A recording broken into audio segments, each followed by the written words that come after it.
2024년 9월 3일 오후 11시 47분, 며느리 최유진이 사라졌습니다. 저는 박순자, 올해 68입니다. 충남 논산에서 남편이랑 주유소를 운영한 지 38년째예요. 논산 주유소라는 이름으로요. 부지 18억, 예금 6억. 평생 모은 재산이 24억이었습니다. 며느리 유진이는 7년 전 우리 아들이랑 결혼했어요. 처음엔 참 조용하고 착한 아이였죠. 손님들한테도 친절하고 주유소 일도 곧잘 도왔습니다. 저는 며느리가 고마웠어요. 그런데 2024년 9월 3일 저녁 8시쯤 며느리가 제게 말했습니다. 어머님, 저 좀 혼자 생각할 시간이 필요해요. 며칠만 집 비울게요. 저는 물었죠. 무슨 일 있어? 애들은? 애들은 제 친정 엄마가 봐주기로 했어요. 전화는 받을게요. 그렇게 며느리는 차를 몰고 나갔습니다. 오후 8시 23분이었어요. 저는 이상하다고 생각했지만 며느리도 스트레스가 있겠거니 했죠. 그날 밤 며느리한테 전화했습니다. 받지 않았어요. 다음 날 아침 다시 전화했습니다. 여전히 받지 않았죠. 사흘째 되던 날 저는 아들한테 말했어요. 민서가 유진이 전화 안 받는데 괜찮은 거야? 아들이 대답했습니다. 엄마, 아내도 좀 쉴 시간 필요해요. 조금만 기다려보세요. 하지만 저는 불안했습니다. 9월 6일 저는 주유소 CCTV를 확인했어요. 혹시 며느리가 떠나기 전에 뭔가 이상한 행동을 했나 싶어서요. CCTV를 돌려보는데 이상한 장면이 나왔습니다. 9월 3일 오후 7시 12분. 며느리가 주유소 사무실 밖에 서 있는 모습이었어요. 차는 세워두고 핸드폰으로 누군가와 통화하고 있었죠. 그런데 며느리 표정이 웃고 있었습니다. 활짝이요. 제가 7년 동안 본 적 없는 표정이었어요. 며느리는 우리 가족 앞에선 항상 조용했거든요. 웃어도 살짝 미소 짓는 정도였죠. 그런데 CCTV 속 며느리는 환하게 웃으면서 누군가와 통화하고 있었습니다. 저는 영상을 멈췄어요. 확대했습니다. 며느리의 입모양을 보니 이렇게 말하는 것 같았어요. 응, 나 지금 나갈게. 30분 뒤에 봐. 누구한테 하는 말일까요? 저는 CCTV를 계속 돌렸습니다. 며느리는 통화를 끊고 차에 올라탔어요. 그리고 주유소를 나갔죠. 오후 7시 18분이었습니다. 그런데 이상한 점이 또 있었어요. 며느리가 나간 방향이 친정 방향이 아니었습니다. 반대 방향이었어요. 논산시 외곽 산 쪽으로 가는 길이었죠. 저는 남편한테 말했습니다. 여보, 유진이 뭔가 이상해. CCTV 좀 봐. 남편도 영상을 보더니 고개를 갸우뚱했어요. 순자야, 유진이가 누구랑 통화한 것 같아? 모르겠어. 근데 저 표정. 우리한테 한 번도 안 보여준 얼굴이야. 저는 며느리 통화 기록을 확인하고 싶었지만 그럴 수 없었어요. 며느리 핸드폰이니까요. 9월 7일 저는 주유소 카드 결제 기록을 뒤졌습니다. 혹시 며느리가 최근에 주유소에 자주 왔는지 확인하려고요. 그리고 발견했습니다. 최근 3개월 동안 며느리가 주유소에 17번 왔더라고요. 그것도 전부 밤 10시 이후였습니다. 저는 몰랐어요. 며느리가 그렇게 자주 밤에 주유소에 오는 줄. 카드 결제 시각을 정리했습니다. 8월 2일 밤 11시 34분, 8월 9일 밤 10시 52분, 8월 15일 밤 11시 18분, 8월 23일 밤 10시 41분, 8월 29일 밤 11시 7분. 전부 우리가 잠든 시간이었어요. 주유소는 무인 결제가 가능하니까 며느리는 조용히 왔다가 조용히 간 거였죠. 저는 해당 날짜의 CCTV를 전부 확인했습니다. 그리고 소름이 돋았어요. 며느리가 주유소에 올 때마다 항상 같은 차 한 대가 먼저 와 있었습니다. 검은색 제네시스 G80, 번호판은 43호 8721. 그 차는 며느리가 도착하기 5분 전에 와서 며느리가 떠난 뒤 3분 뒤에 나갔어요. 총 17번 전부요. 저는 남편한테 CCTV를 보여줬습니다. 여보, 이거 봐. 유진이가 밤마다 누군가 만난 것 같아. 남편 얼굴이 굳었어요. 이 차 주인이 누군지 알아봐야겠어. 저는 경찰에 신고하려다가 멈췄습니다. 아들이 반대할 게 뻔했거든요. 아들은 아직도 며느리를 믿고 있었으니까요. 9월 8일 저녁 저는 아들을 불렀습니다. 민서가, 엄마가 CCTV 좀 보여줄 게 있어. 아들에게 영상을 보여줬어요.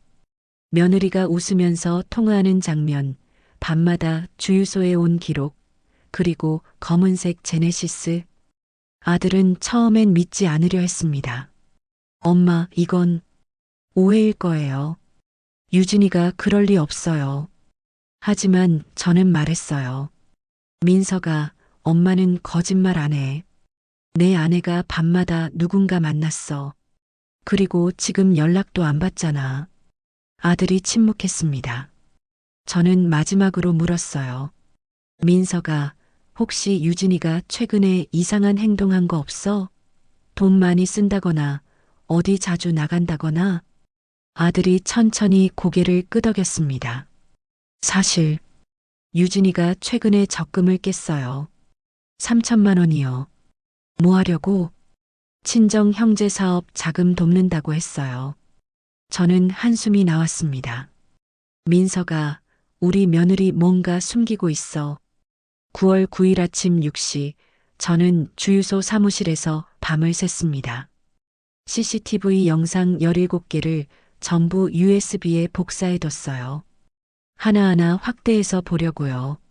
며느리가 도대체 누구를 만났는지 알아내야 했으니까요. 첫 번째 영상부터 다시 봤습니다. 8월 2일 밤 11시 34분. 검은색 제네시스가 먼저 주유소에 들어왔어요. 주유기 3번 앞에 섰죠. 하지만 주유하지 않았습니다. 그냥 차를 세워두고 기다리는 거였어요. 5분 뒤 며느리 차가 들어왔습니다. 주유기 5번 앞에 섰어요. 며느리는 차에서 내려서 주유를 시작했습니다. 하지만 주유하는 내내 고개를 돌려서 제네시스 쪽을 보고 있었어요. 저는 영상을 멈추고 확대했습니다. 며느리 표정이 보였어요. 웃고 있었습니다. 환하게요. 주유가 끝나자 며느리는 제네시스 쪽으로 걸어갔습니다. 그리고 조수석 창문 앞에 섰어요. 창문이 열렸죠. 며느리가 안을 들여다보며 누군가와 이야기하고 있었습니다. 표정이 너무 밝았어요. 손짓도 크게 하면서요. 약 3분간 대화가 이어졌습니다. 그리고 며느리가 돌아서서 자기 차로 갔어요. 제네시스도 출발했고요. 저는 제네시스 운전석을 확대했습니다. 남자였어요. 40대 중반쯤 되어 보이는 남자. 짧은 머리, 검은 셔츠를 입고 있었죠. 얼굴은 흐릿했지만 윤곽은 보였습니다. 저는 17개 영상을 전부 확인했어요. 패턴은 똑같았습니다. 제네시스 먼저 도착, 며느리 도착, 주유, 제네시스 창가에서 대화, 각자 출발. 하지만 8월 23일 영상은 달랐습니다. 그날은 며느리가 주유를 끝내고 제네시스에 탔어요. 조수석에요. 약 12분간 차 안에 있었습니다. 저는 화면을 응시했어요. 차 안에서 뭘 하는지는 안 보였어요. 하지만 12분은 긴 시간이었죠. 며느리가 차에서 내렸을 때 옷매무새를 고치고 있었습니다. 저는 멈췄습니다. 다시 돌려봤어요. 며느리가 차에서 내릴 때 머리를 쓸어넘기고 옷깃을 정리하고 그리고 웃고 있었습니다. 손으로 입을 가리고 웃는 거였어요. 수줍어하는 것처럼요. 저는 USB를 뽑아서 남편한테 가져갔습니다. 여보, 이거 봐. 유진이가 그 남자 차에 탔어. 12분 동안. 남편이 영상을 보더니 얼굴이 굳었어요. 순자야. 이건 심각해. 민석이한테 보여줘야 해. 저는 고개를 저었습니다. 아직 아니야. 민석이는 못 믿을 거야. 우리가 더 확실한 증거를 찾아야 해. 그럼 어떻게 할 건데? 차 번호판 있잖아. 43호 8721. 이걸로 차주 알아낼 수 있어. 남편이 물었어요. 어떻게? 보험회사 통해서. 우리 주유소 단골 중에 보험 설계사 김 과장 있잖아. 그 사람한테 부탁해 볼게. 9월 9일 오후 2시 저는 김 과장한테 전화했습니다. 과장님, 제가 부탁 하나 드려도 될까요? 차 번호판으로 차주 알아낼 수 있어요? 김 과장이 조심스럽게 말했어요. 사장님, 그건 개인정보라서 함부로 알려드리긴 어려운데요. 과장님, 급한 일이에요. 우리 며느리가 사고 당했을 수도 있어서요. 거짓말이었습니다. 하지만 방법이 없었어요. 김 과장이 한숨을 쉬더니 말했습니다. 알겠습니다. 번호판 알려주세요. 확인해 볼게요. 43호 8721이요. 네, 오늘 안으로 연락드릴게요. 9월 9일 오후 6시 38분, 김 과장한테 전화가 왔습니다. 사장님, 확인했습니다. 그 차 소유주는 이정훈, 45세예요. 논산시 연무읍에 거주하고요. 이정훈, 직업은요? 부동산 중개업자로 나와 있네요. 정훈공인중개사 대표예요. 저는 메모했습니다. 이정훈, 45세, 부동산 중개업자. 과장님, 주소도 알 수 있어요? 그건 좀 그렇고요. 사무실 주소는 알 수 있어요.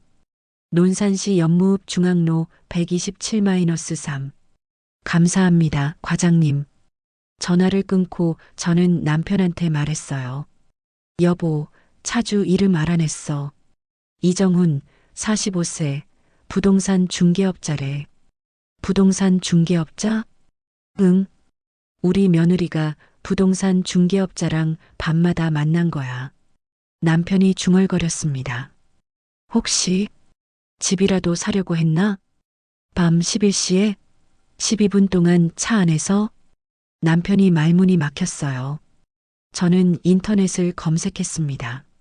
정훈공인중개사 논산 사무실 홈페이지가 나왔어요. 대표 사진도 있었죠.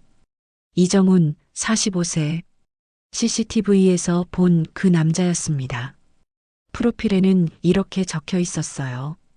논산 지역 부동산 전문가 20년 경력 토지, 상가, 주택 매매 및 임대 전문 그리고 사무실 소개 사진 중에 한 장이 제 눈에 들어왔습니다.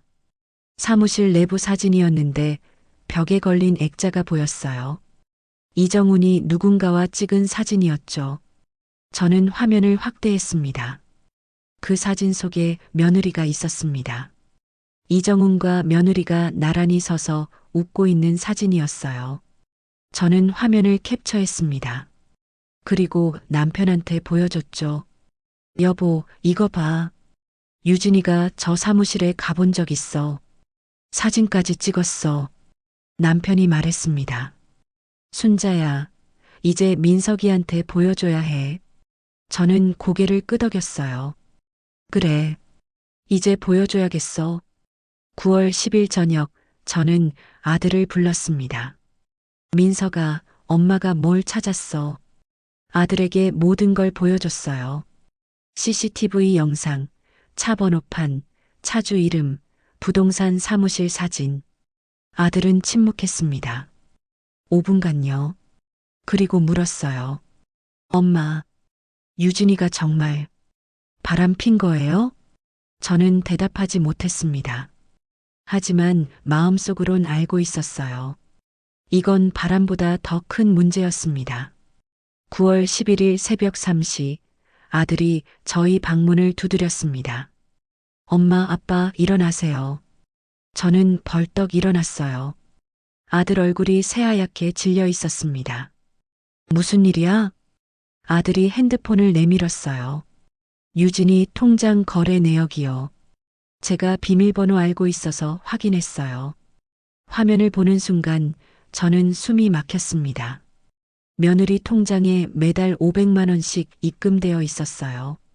3월부터 8월까지 정확히 매달 15일마다요. 입금자 이름은 전부 똑같았습니다. 이정훈. 6개월 동안 총 3천만 원이 들어와 있었어요. 남편이 물었습니다. 민서가, 이거 유진이가 말한 적 있어? 없어요. 전혀요. 저는 화면을 더 내렸습니다. 출금 내역도 보였어요. 8월 22일 며느리가 자기 적금 3천만 원을 해지했더라고요. 그리고 다음 날인 8월 23일 5,800만 원을 아들 명의로 계좌이체했습니다. 아들이 말했어요. 이거 유진이가 제 명의로 적금 들어줬다고 했어요. 제 노후 준비한다면서요. 저는 물었습니다. 민서가 그 적금 통장 있어? 네, 있어요. 지금 당장 가져와. 아들이 방으로 뛰어갔다가 통장을 들고 왔어요. 저는 통장을 펼쳤습니다. 박민석 명의 적금 통장. 2024년 8월 23일 개설. 5,800만 원 입금. 그런데 만기일이 이상했어요. 2027년 8월 23일. 3년 만기였습니다. 저는 중얼거렸어요. 왜 3년 만기로 했을까? 남편이 말했습니다. 순자야, 혹시 이거 재산 빼돌리려고 한 거 아니야? 제 머릿속이 복잡해졌습니다. 며느리가 이정훈한테 6개월 동안 3천만 원을 받았어요. 그리고 자기 적금 3천만 원을 해지해서 아들 명의로 5,800만 원 적금을 만들었죠. 왜요? 저는 아들한테 물었습니다. 민서가 유진이가 최근에 뭔가 이상한 말 한 적 없어? 재산 관련해서? 아들이 생각하더니 말했어요. 한 달 전쯤 유진이가 물어봤어요. 주유소 명의가 누구냐고. 그래서 할아버지 명의라고 했죠. 그 다음엔 아무 말 안 했어요. 근데 며칠 뒤에 또 물어봤어요. 엄마 아빠가 돌아가시면 주유소는 누가 받냐고. 저는 등골이 오싹했습니다. 뭐라고 대답했어? 제가 받는다고 했죠. 외아들이니까. 며느리가 노린 게 주유소였습니다. 저는 책상 서랍을 열었어요. 주유소 등기부등본을 꺼냈습니다. 소유자 박순자, 지분 100%. 저희 주유소 부지와 건물 가치는 18억이었어요. 여기에 예금 6억, 총 24억. 며느리는 이걸 노렸던 겁니다. 9월 11일 오전 9시 저는 정운공 인중개사로 전화했습니다. 여보세요. 이정훈 대표님 계세요? 네, 전데요. 누구세요? 저는 논산주유소 운영하는 박순자입니다. 전화기 넘어가 조용해졌어요. 아, 안녕하세요. 대표님, 제가 질문 하나 드려도 될까요? 우리 며느리 최유진 아세요? 모르는데요. 43억 8,721 제네시스 타시죠? CCTV에 다 나와 있어요. 우리 며느리랑 17번 만나신 거. 이정훈이 침묵했습니다. 저는 계속 말했어요. 대표님, 우리 며느리 통장에 매달 500만 원 보내신 것도 알아요. 총 3천만 원. 왜 보내셨어요? 그건 대표님, 지금 경찰 신고하기 전에 직접 설명 들으려고 전화한 거예요. 솔직하게 말씀해 주세요. 이정훈이 한숨을 쉬었습니다. 사장님, 유진 씨랑 저는 고등학교 동창이에요. 동창? 네. 20년 전에 사귀기도 했고요. 그러다 헤어졌는데 작년에 우연히 다시 만났어요. 그래서 바람 핀 거예요? 아니에요. 저희는 그냥 친구로 만난 거예요. 친구가 밤 11시에 만나서 차 안에 12분씩 있어요? 그리고 매달 500만 원 줘요? 이정훈이 말을 더듬었습니다. 그건 유진 씨가 사업 자금이 필요하다고 해서. 무슨 사업? 카페 차리고 싶다고 했어요. 그래서 도와준 거예요. 저는 코웃음을 쳤습니다. 대표님, 거짓말 하지 마세요. 우리 며느리는 카페 차릴 생각 없어요. 그 돈으로 뭐 하려고 했는지 알려주세요. 이정훈이 침묵했습니다. 저는 다그쳤어요. 대표님, 지금 안 말하면 경찰한테 맡길 거예요. 사기죄, 간통? 아니지, 간통은 없어졌지. 어쨌든 불륜이랑 재산 편취 미수로요. 잠깐만요. 이정훈이 다급하게 말했습니다. 사장님, 유진 씨가 저한테 제안을 했어요. 무슨 제안? 주유소를 팔자고요. 제 심장이 멎는 것 같았습니다. 뭐라고요? 유진 씨가 그랬어요. 시어머니 명의로 된 주유소를 팔아서 돈을 나누자고. 저보고 매수자 찾아달라고 했어요. 우리 동의도 없이요? 그게 유진 씨 말로는 시어머니가 치매가 있어서 곧 요양원 보낼 거라고. 저는 어이가 없었습니다. 제가 치매요? 죄송합니다. 저도 유진 씨 말만 믿고. 대표님, 그래서 매수자 찾아줬어요? 아니요. 아직 안 찾았어요. 유진 씨가 사라져서. 저는 전화를 끊었습니다. 손이 떨렸어요. 며느리가 저를 치매 환자로 만들려고 했습니다. 그리고 주유소를 팔아서 돈을 챙기려고 했어요.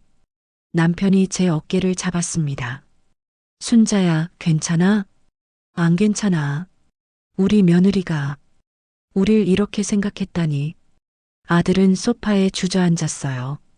엄마, 유진이가 정말 그런 거예요? 저는 아들을 봤습니다. 민서가 이제 경찰 신고해야 해. 엄마, 잠깐만요. 유진이한테 직접 물어보고 싶어요. 전화도 안 받잖아. 그럼 찾아가겠어요. 어디로? 유진이 친정이요. 9월 11일 오후 아들이 며느리 친정으로 출발했습니다. 저는 따라가겠다고 했지만 아들이 거절했어요. 엄마, 제가 혼자 가볼게요. 유진이랑 직접 얘기해야 할 것 같아요. 아들은 차를 몰고 나갔습니다.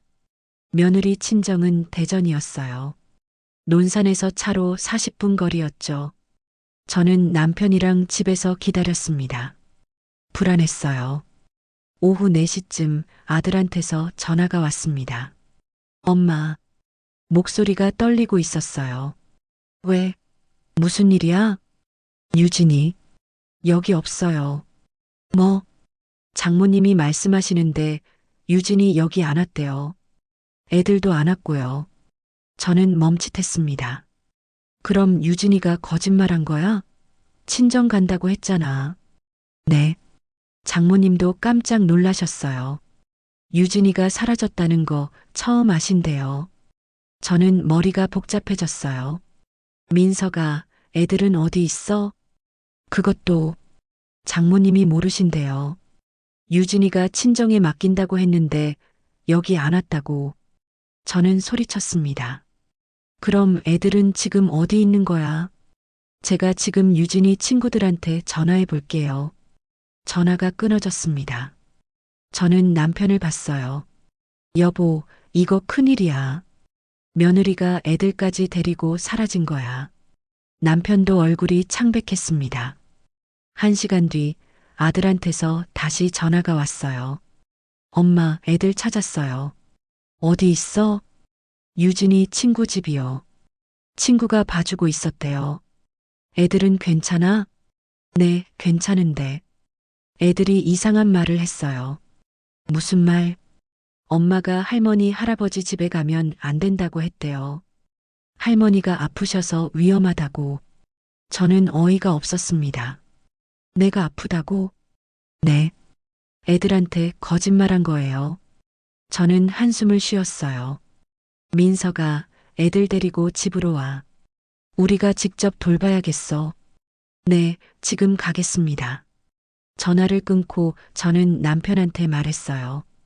여보, 며느리가 애들한테까지 거짓말했어. 나한테 병 있다고. 남편이 중얼거렸습니다. 이정훈한테 한 말이랑 똑같네. 치매 있다고. 저는 깨달았습니다. 며느리가 계획적으로 거짓말을 퍼뜨리고 있었던 거예요. 이정훈한테는 제가 치매라고 했고 애들한테는 제가 위험한 병이 있다고 했죠. 왜요? 저를 고립시키려고요. 주유소를 빼앗기 위해서요. 저녁 7시 아들이 아이 둘을 데리고 집에 돌아왔습니다.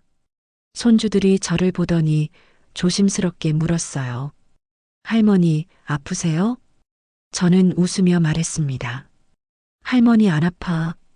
엄마가 왜 그런 말 했어? 엄마가 할머니 많이 아프셔서 병원 가셔야 한대요. 저는 손주를 안았어요. 할머니 진짜 안 아파. 걱정하지 마.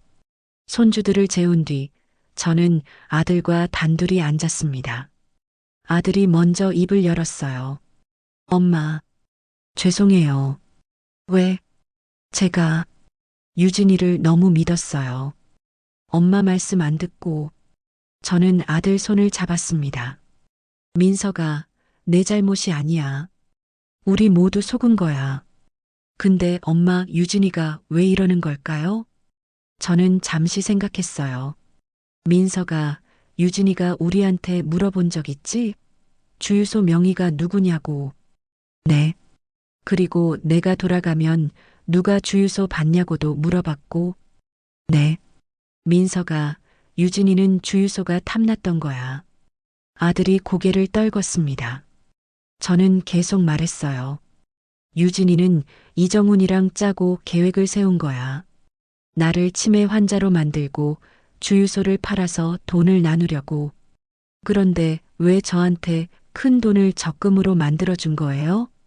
그건 혹시 일이 잘못되면 내 명의로 빼돌린 돈은 안전하니까. 아들이 얼굴을 감쪽같이 들었어요. 엄마, 그럼 유진이가 지금 어디 있을까요? 이정훈이 알 거야. 저는 핸드폰을 꺼냈습니다. 이정훈한테 다시 전화했어요. 대표님, 저예요. 박순자. 네. 우리 며느리 지금 어디 있어요? 모르는데요. 대표님, 거짓말하지 마세요. 유진이가 친정도 안 갔어요. 애들은 친구 집에 맡겼고요. 그럼 유진이는 지금 대표님이랑 있는 거 아니에요? 이정훈이 침묵했습니다. 저는 다그쳤어요. 대표님, 지금 숨기면 나중에 더 큰일 나요. 우리 며느리 어디 있는지 알려주세요. 서울이요. 서울 어디? 강남이요. 제가 아는 사람 집에 묵고 있어요. 주소 알려주세요. 그건 지금 안 알려주면 경찰한테 넘길 거예요. 미성년자 유기죄도 추가해서요. 이정훈이 한숨을 쉬었습니다. 강남구 역삼동이요. 정확한 주소는 문자로 보낼게요. 고맙습니다. 전화를 끊자마자 문자가 왔어요. 주소였습니다. 저는 아들을 봤어요. 민서가 내일 서울 가자. 네. 유진이 직접 만나서 물어봐야겠어. 아들이 고개를 끄덕였습니다.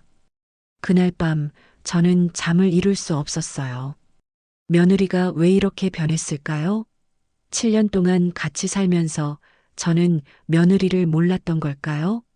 아니면 며느리는 처음부터 이런 사람이었을까요? 다음 날 아침 저와 아들은 서울로 향했습니다. 강남구 역삼동, 이정훈이 알려준 주소였어요. 오피스텔 건물이었습니다. 저희는 호수를 확인하고 초인종을 눌렀어요. 문이 열렸습니다. 며느리가 서 있었어요. 우리를 보더니 얼굴이 굳었습니다. 어머님, 어떻게? 저는 냉정하게 말했습니다. 유진아, 우리 좀 들어가도 되겠니? 며느리는 뒤로 물러섰어요. 저희는 집 안으로 들어갔습니다. 거실은 깔끔했어요.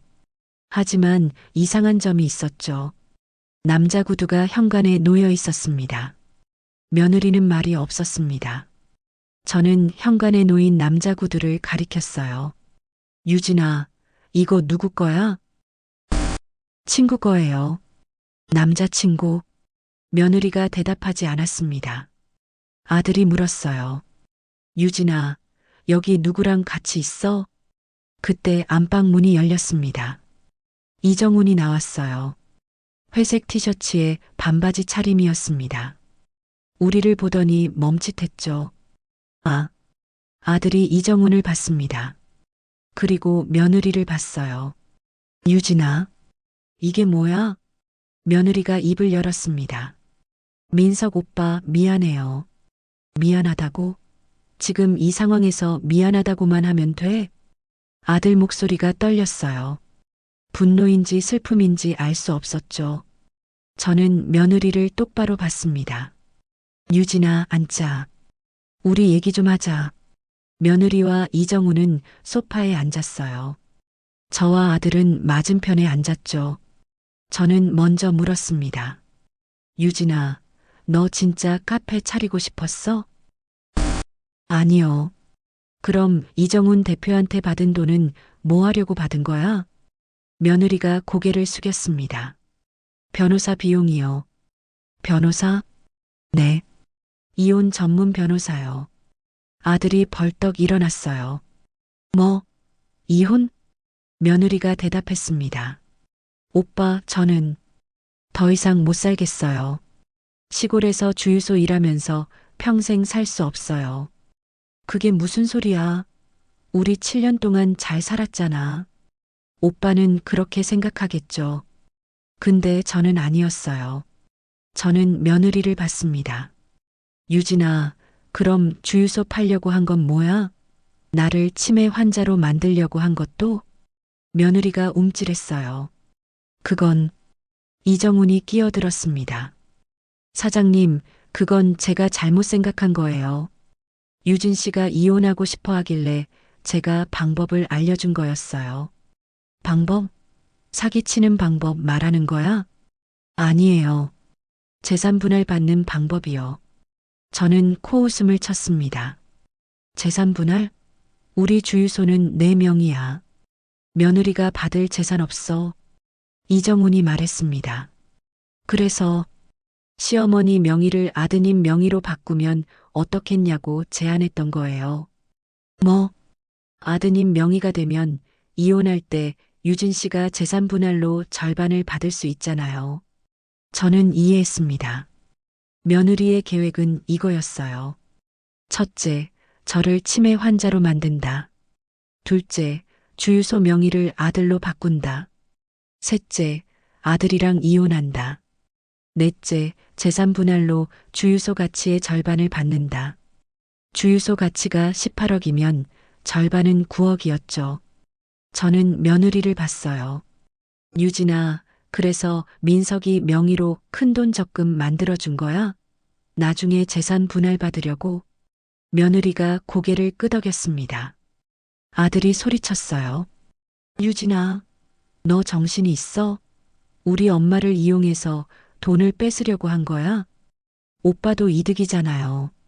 주유소가 오빠 명의가 되면 나는 그런 거 원한 적 없어. 엄마가 살아계신데 내가 왜 주유소를 받아? 며느리가 냉소를 지었습니다. 오빠는 그렇게 말하지만 속으론 원했잖아요.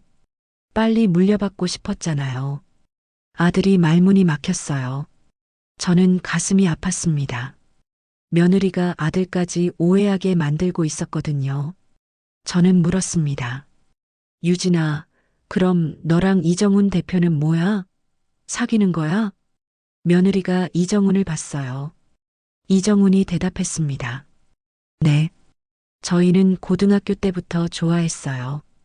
근데 헤어졌고 작년에 우연히 재회했죠. 그래서 불륜 관계가 된 거야? 죄송합니다. 저는 한숨을 쉬었어요. 유진아, 그럼 애들은? 내 자식들은 어떻게 할 거야? 며느리가 말했습니다.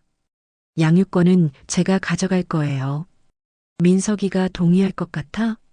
법원에서 결정하겠죠. 저는 어이가 없었습니다. 유진아, 너 지금 제정신이야? 내가 애들 친구 집에 맡기고 남자랑 놀러 온 거 다 기록 남아 있어. 양육권 받기 힘들걸? 며느리 표정이 굳었어요. 저는 계속 말했습니다.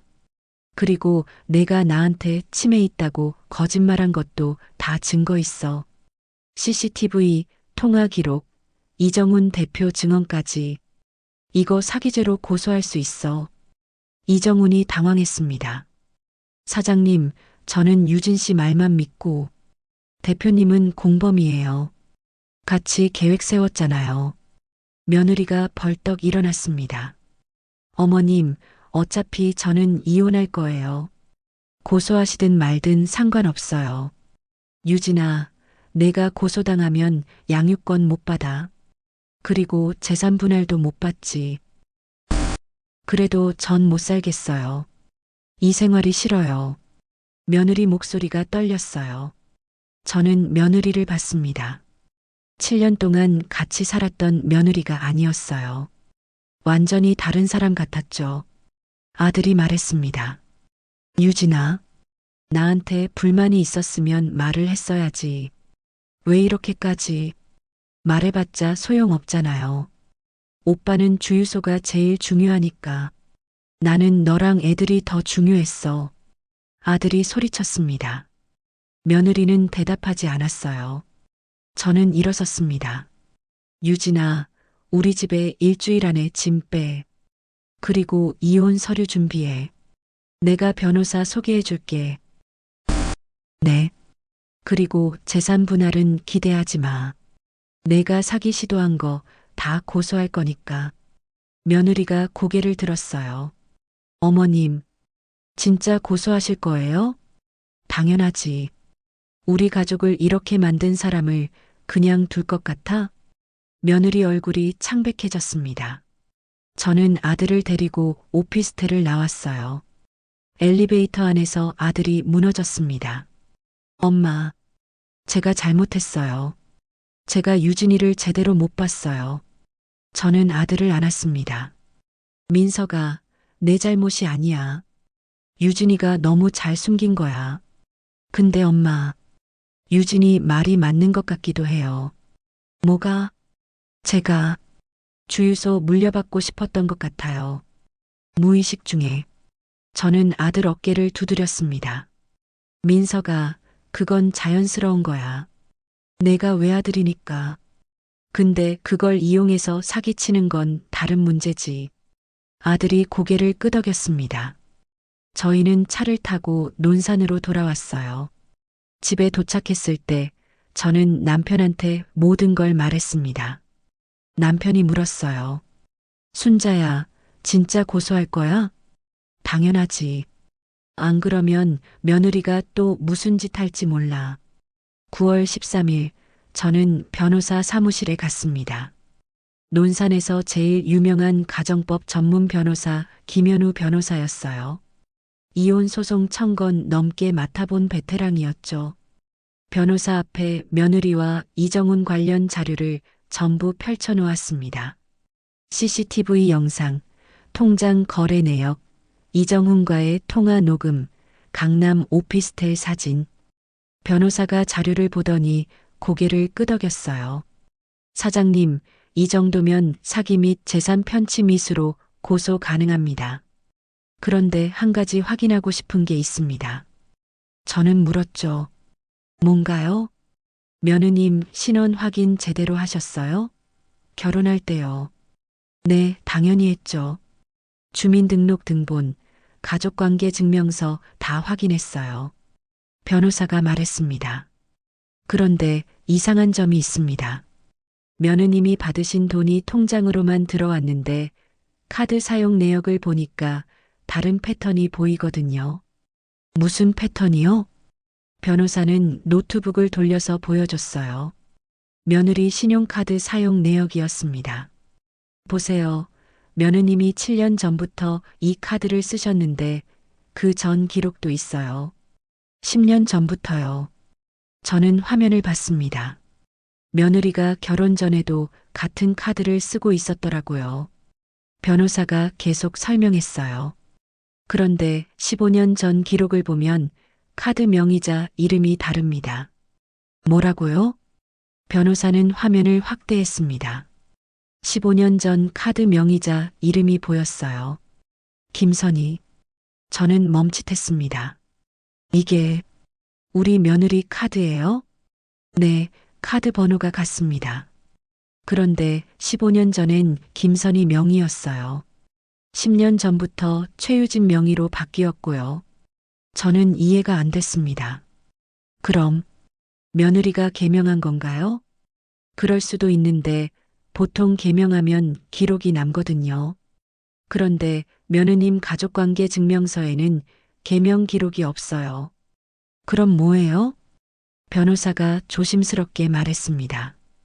두 가지 가능성이 있습니다.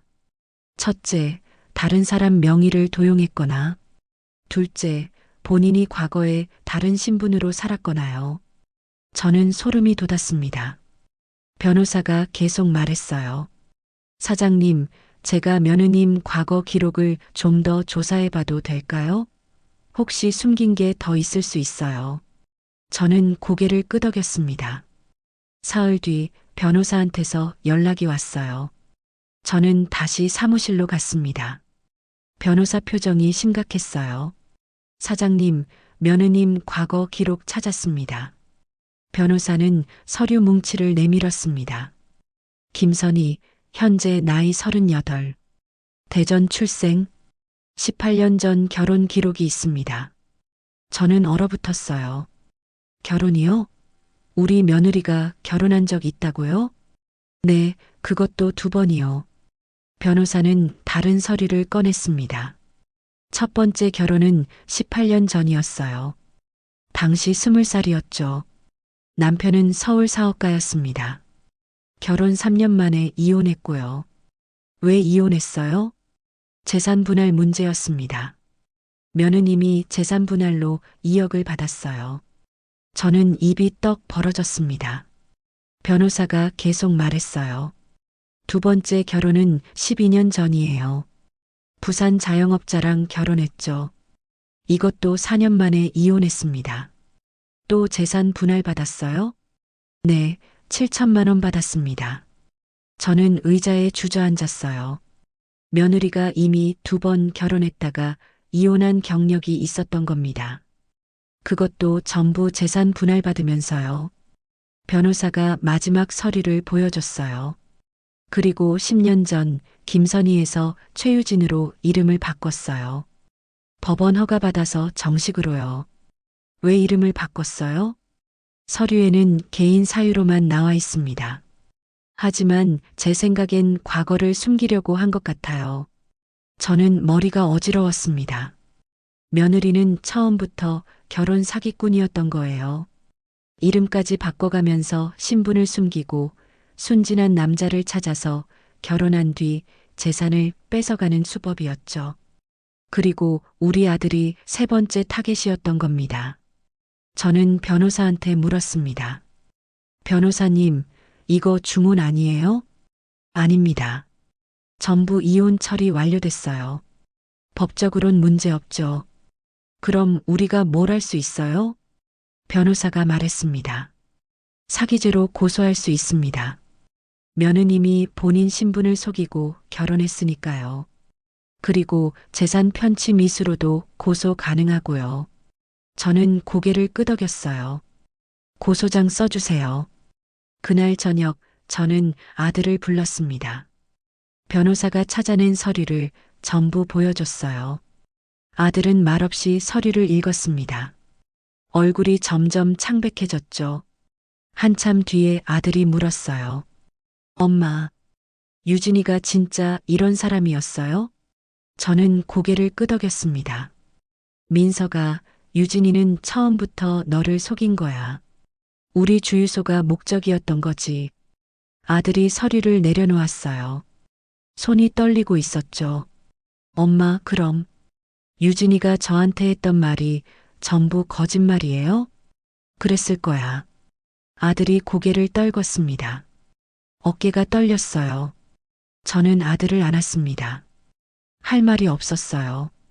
9월 17일 저는 경찰서에 고소장을 제출했습니다.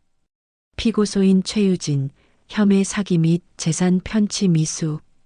피고소인 이정훈, 혐의 사기 공모. 경찰이 말했습니다. 사장님, 이 정도면 구속영장 청구 가능합니다. 그럼 빨리 해주세요. 이틀 뒤 며느리와 이정훈이 체포됐다는 연락이 왔어요. 저는 남편한테 말했습니다. 여보, 이제 시작이야. 남편이 제 손을 잡았습니다. 순자야, 힘들지? 힘들지. 근데 안 할 수는 없잖아. 저는 창밖을 봤어요. 주유소가 보였습니다. 38년 동안 우리가 지켜온 곳이었죠. 며느리가 빼앗아가게 둘 순 없었습니다. 2024년 11월 5일 대전지방법원 형사부. 며느리 최유진과 이정훈의 첫 공판이었습니다. 저와 남편, 아들은 방청석에 앉았어요. 며느리가 들어왔습니다. 수갑은 채워지지 않았지만 얼굴이 많이 수척해져 있었죠. 검사가 기소 내용을 읽었습니다. 사기죄, 재산 편취 미수, 신분 사칭, 공모 등. 재판장이 며느리에게 물었어요. 피고인, 기소 내용 인정합니까? 며느리가 대답했습니다. 일부만 인정합니다. 어느 부분입니까? 제가 과거 결혼 경력을 숨긴 건 맞습니다. 하지만 사기는 아니에요. 저도 진심으로 사랑했어요. 방청석이 술렁거렸어요. 검사가 증거 자료를 제출했습니다. CCTV 영상, 통장 거래 내역, 이정훈과의 통화 녹음, 변호사 상담 기록. 특히 변호사 상담 기록이 결정적이었어요. 며느리가 이혼 석 달 전부터 재산 분할 방법을 구체적으로 상담했던 내역이 나왔거든요. 며느리 변호사가 반박했습니다. 재판장님, 의뢰인은 결혼 생활이 힘들어서 상담한 것뿐입니다. 계획적 사기가 아닙니다. 검사가 다시 증거를 제시했어요. 며느리가 이정훈한테 보낸 문자 메시지였습니다. 저희가 몰랐던 내용이었죠. 시어머니 치매 진단서 받으면 명의 이전 쉬울 것 같아. 병원 아는 곳 있어? 주유소 감정가 20억 나왔어. 절반만 받아도 우리 새 출발 가능해. 빨리 끝내고 싶어. 여기서 하루하루가 지옥이야. 방청석에서 한숨 소리가 들렸습니다. 아들이 고개를 떨구고 있었어요. 며느리가 증인석에서 울기 시작했습니다. 저도 피해자예요. 시골 주유소에서 7년 동안 갇혀 살았어요. 꿈도 없고 미래도 없는 삶이었어요. 재판장이 물었습니다. 그래서 사기를 쳐도 된다는 겁니까? 며느리는 대답하지 못했습니다. 이정훈도 증인석에 섰어요. 그는 전부 며느리 지시대로 했다고 진술했습니다. 유진 씨가 저한테 부탁했어요. 주유소 매수자 찾아달라고. 저는 그냥 도와준 것뿐이에요. 검사가 물었습니다. 피고인은 최유진 씨와 불륜 관계였죠? 네. 그럼 공범 아닙니까? 이정훈은 말문이 막혔습니다. 재판은 2시간 동안 이어졌어요. 마지막으로 저에게 피해자 진술 기회가 주어졌습니다. 저는 증인석에 섰어요. 재판장님, 저는 며느리를 7년 동안 딸처럼 대했습니다. 주유소 일도 같이 했고 손주들도 같이 키웠어요. 그런데 며느리는 저를 치매 환자로 만들려고 했습니다. 제 재산을 빼앗으려고요. 목소리가 떨렸지만 계속 말했습니다. 며느리는 처음부터 계획이 있었어요. 우리 가족을 이용해서 돈을 챙길 생각이었죠. 이건 사기입니다. 며느리가 고개를 돌렸어요. 저와 눈이 마주쳤죠. 저는 마지막으로 말했습니다. 재판장님, 엄벌해 주세요. 재판이 끝났습니다. 한 달 뒤 판결이 나왔어요. 최유진, 징역 2년에 집행유예 3년. 사회봉사 200시간. 이정훈, 징역 1년에 집행유예 2년, 사회봉사 100시간, 그리고 민사상 손해배상 판결도 나왔습니다. 최유진과 이정우는 공동으로 저희에게 4천만 원을 배상하라는 판결이었어요. 변호사가 말했습니다. 사장님, 이 정도면 선방한 겁니다. 저는 고개를 끄덕였어요. 며느리는 집행유예라 감옥에 가진 않았지만 전과자가 됐습니다. 그리고 양육권 재판에서도 졌죠. 아이들은 아들이 키우기로 결정났어요. 2025년 1월 이혼이 확정됐습니다. 며느리는 재산 분할 한 푼도 받지 못했어요. 오히려 손해배상금을 갚아야 했죠. 아들은 아이들과 함께 주유소에서 새 출발을 시작했습니다. 저는 주유소 옥상에 올라가서 논산 풍경을 봤어요. 38년 동안 지켜온 이곳이었습니다. 빼앗길 뻔했지만 지켜냈어요. 2025년 3월 봄이 왔습니다. 주유소에는 손님들이 다시 많아졌어요. 소문이 퍼졌거든요. 논산 주유소 사장님이 사기꾼 며느리를 법정에서 이겼다는 이야기가요. 손님들이 저를 보면 말했습니다. 사장님, 진짜 대단하세요. 저였으면 포기했을 거예요. 저는 웃으며 대답했죠. 포기하면 안 되죠. 평생 일군 거잖아요. 아들은 아이들과 함께 주유소 일을 도왔습니다. 손주들이 주유소 사무실에서 숙제하는 모습이 보였어요. 7년 만에 다시 찾은 평화였습니다.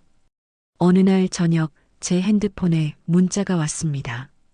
발신자는 최유진이었어요. 어머님, 정말 죄송합니다. 변명의 여지가 없어요. 제가 너무 욕심이 많았어요. 어머님과 민석 오빠한테 용서를 구할 자격도 없지만 그래도 이 말은 하고 싶었어요. 미안합니다. 저는 문자를 읽고 한참을 멍하니 있었어요. 미안하다고요? 이제 와서요? 저는 답장하지 않았습니다. 할 말이 없었거든요. 며칠 뒤 변호사한테서 연락이 왔어요. 사장님, 최유진 씨가 손해배상금 전액 갚겠답니다. 분할로요. 그래요? 네, 매달 100만 원씩 4년 동안 갚겠다고 합니다. 저는 한숨을 쉬었어요. 알겠습니다. 전화를 끊고 저는 생각했습니다. 며느리도 결국 사람이었어요.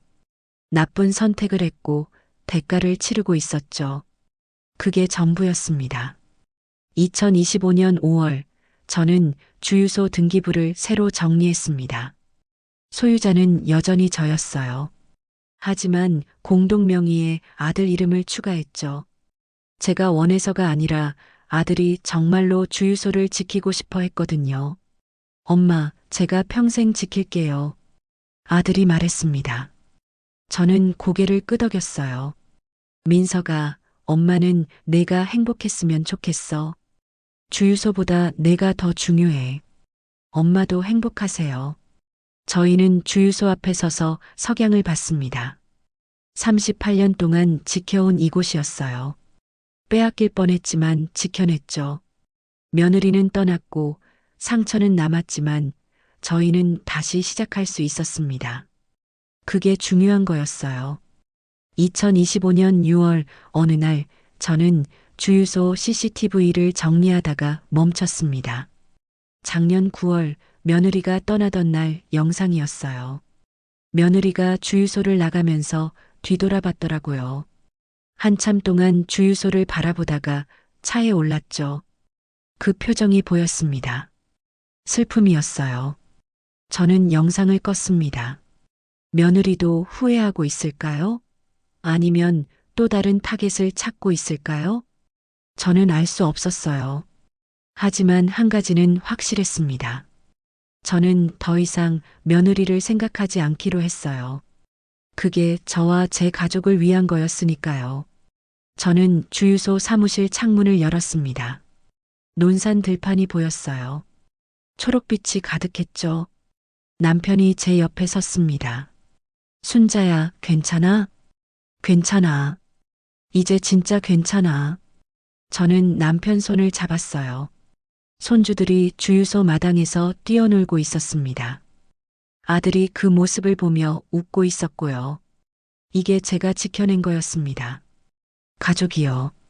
며느리가 빼앗으려 했던 건 주유소가 아니었어요. 이 평화였죠. 하지만 저는 지켜냈습니다. 68살 박순자. 충남 논산 주유소 사장. 평생 일군 것을 끝까지 지킨 여자. 그게 제 이야기입니다.